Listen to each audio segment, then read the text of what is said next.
For retirement planning, there are a few things that you have to plan for, right? But there are some silent assassins that are looking to take out your financial future. We're going to talk about those today. We got 5 things to be on the lookout for and to be prepared for. We'll do that next with Ryan.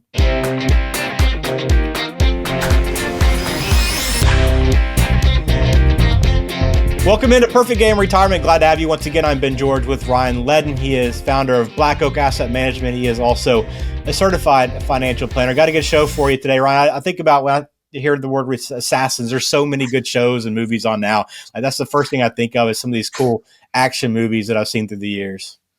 Yeah, I mean, my son, like he's a big outdoors kid and like has all these like toy guns, and we live on several acres of land, and we have a next door neighbor ish who's a little bit over, but they're the same age. They go out and play, and they play army or they play war, and he's constantly he's like, oh, can I see this movie? Can I see American Sniper? And I'm like, not yet, bud. So yeah, I can't wait till he's of the age to watch those more and more because I love that stuff. It's awesome.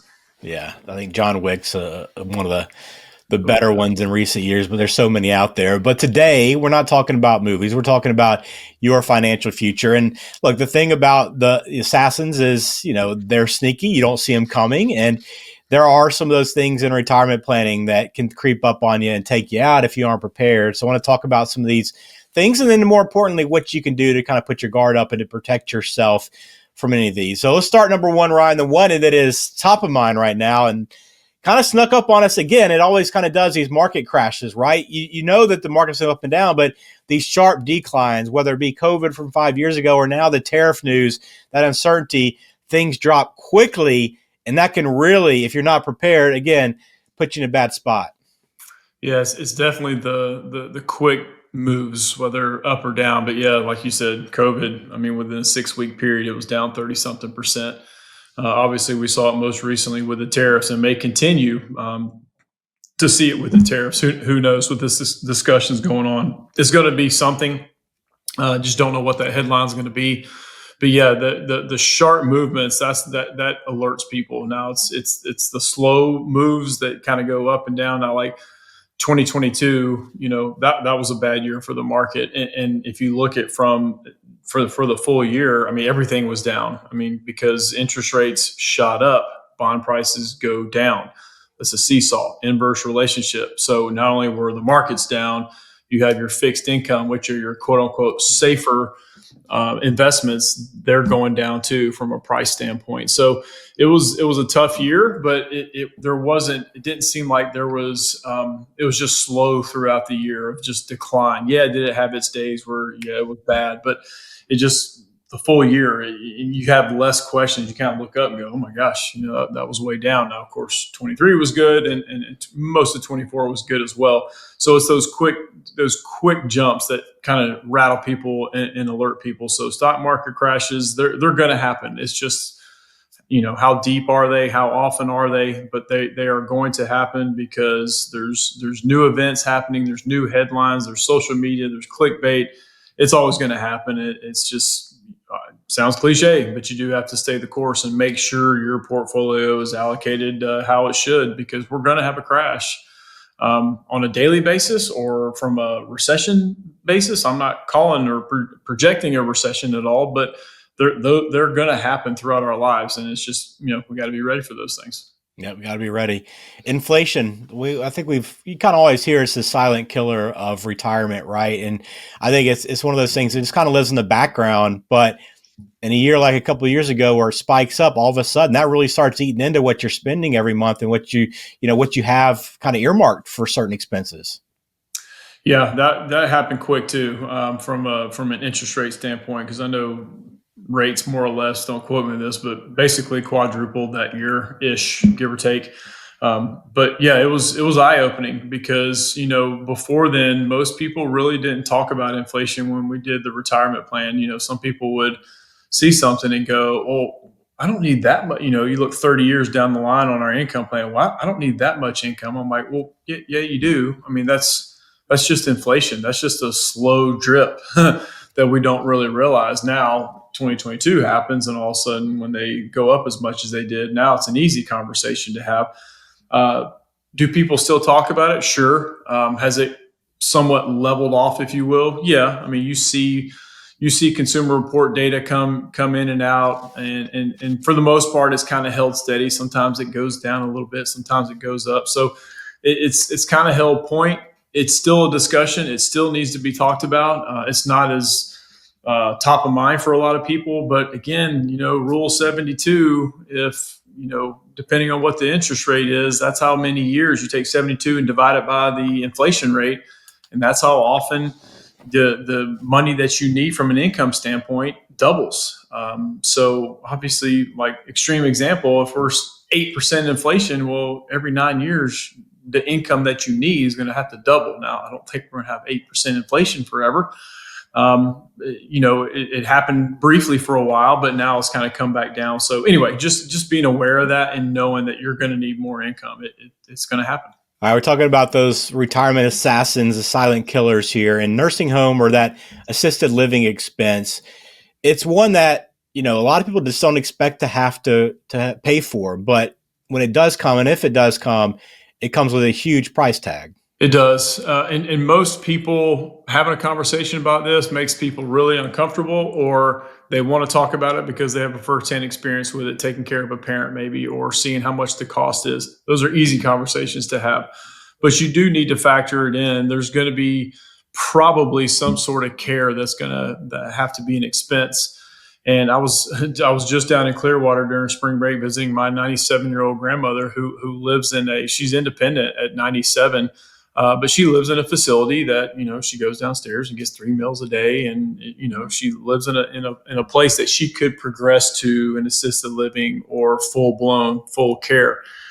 But she was kind of complaining about the cost. And this place is nice in Clearwater, Florida. It's nice, and her rent and her all-in cost is about $4,000 a month, which is expensive. But at the same time, I'm like, Grandma, this is a pretty good deal for what you have here and what you have. But she planned for it. She saved diligently her whole life. My grandfather, who's already passed away, but they didn't make a ton of money, but they lived below their means. They didn't have debt. They basically paid for their house when they bought it, which is very uncommon now.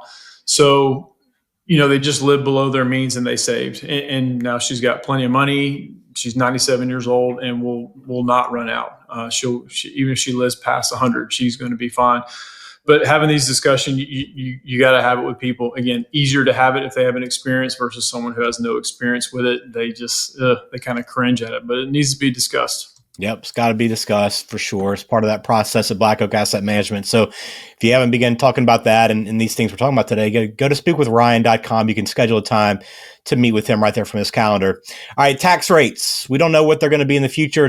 It's hard to predict, but those increases, which we, think a lot of people would think might happen in the future at some point, those can really eat into your money, especially when you're in retirement and hadn't prepared for that. Yeah, I mean, we do talk about tax rates on here, but yeah, where are they going to go? I don't, obviously we're in an environment right now where the tax code is going to sunset, and we're going to have a new tax code next year unless something is done by the current administration. So we'll see how that plays out through the rest of 2025. But what does it look like in 10 or 15 years from now? We can run scenarios that have an increase in tax rate, whether it's 5% or 20%. I mean, I do. Again, I don't have a crystal ball. I do feel like they're going to go up at some point in the future. There's just a lot of debt that's owed, and there's only a few ways to pay for it. And one of the biggest ways to pay for it is to increase taxes. Now, obviously, cutting back on government spending, that's another way as well. But we'll see where they go. But that's kind of some of the points that I talk about in my book, Diffuse the Retirement Threats. That's one of the main chapters, is talking about tax rates. So if you have time to plan for a potential tax increase, does it make sense to move some money around? Does it make sense to contribute to your Roth 401k, Roth conversions, backdoor Roths, whatever that looks like, to get it into a bucket that's never going to be taxed again? It's definitely something to look at. All right, number 5 on our list of retirement assassins here is the premature death of the spouse. Again, it's a tough conversation to have when you're preparing for Ryan, and this can be extremely challenging, obviously emotionally, but also financially. Yes, and that happened firsthand to my dad. My mom passing away at the age of 57. Now she was not the financial breadwinner. She worked some. She mostly stayed at home. My dad worked, and he's got a great pension now, and his savings that he has. But it's still that was an emotional thing. Sometimes it's a money thing. Obviously, emotional is always there, but sometimes you do have a premature death of a spouse. Sometimes pensions have certain kind of caveats to it. If you need to know, okay, what's the pension? If one person has a pension, what happens if there is a death of someone? Does that pension continue on? Is there a reduction? I've had two instances since I've been doing this where these pension selections were made a long time ago, and when the spouse does pass away, the other spouse was left with less, and they didn't know it. They didn't know that, hey, because a lot of times when pension selections are made, they're kind of set in stone. Like you can't really go back and change them usually.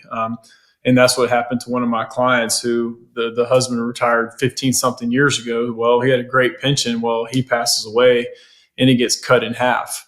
And well, some people may say, well, there's one less person, so you only need half. That's usually not the case. Usually you want a little more than half, if not the full amount, to continue on, because you're going to lose a Social Security benefit. You keep the higher of the two, but you're going to lose the Social Security benefit. So not only is there a reduction of income, but more than likely you're going to move up in a tax rate because of you're a single filer now after that person passes away. Anyway, so a lot of things to think about, but with premature death of a spouse, that can really throw a kink into a financial plan. But that's some of the pivoting that we've talked about before. Sometimes you have a plan and it changes, and that's definitely one of them. Well, these are just 5 things that can really take out your retirement if you're not prepared. But the good news is, Ryan, all these things can sneak up on you. You can also be prepared for these by planning, right? That's right. I mean, having a plan with no plan, then that causes even more stress and anxiety during a time, whether we talked about a premature death or a market going down. It's usually during these times where, if you had a plan, it's easier to combat these assassins, if you will. But not everybody has one, and so sometimes it takes one of these events to happen to put one in place, which at least it's something. But you want to have one beforehand. It makes this a lot easier. Yeah, planning's first. But second is your book, Diffuse the Retirement Threats. It's perfect, right? You're taking out the assassins with this new book you have. That's right. And we talk about even more in these in the book that we have. And there's PDFs that go into this kit that we have put together. So request it. We'll send it out free of charge. We have the book, and it's got some to-do steps if you do fall into some of these threats as far as your portfolio goes, whether it's taxes, inflation, and some of the things that we talked about today. But again, there's PDFs in there that will help in certain areas as well in retirement planning. So click on it. We're happy to send it out. Go to retireperfect.com, and then you can request. It'll ask your address and everything, and we'll send it out. We'll send it out to you. Yeah, we'll leave that link in the description here as well, so you can find it there. But please subscribe to the channel if you haven't done so already. We appreciate you being here, and thank you for being a part of this episode of Perfect Game Retirement. Ryan, we'll talk to you again soon. Appreciate it.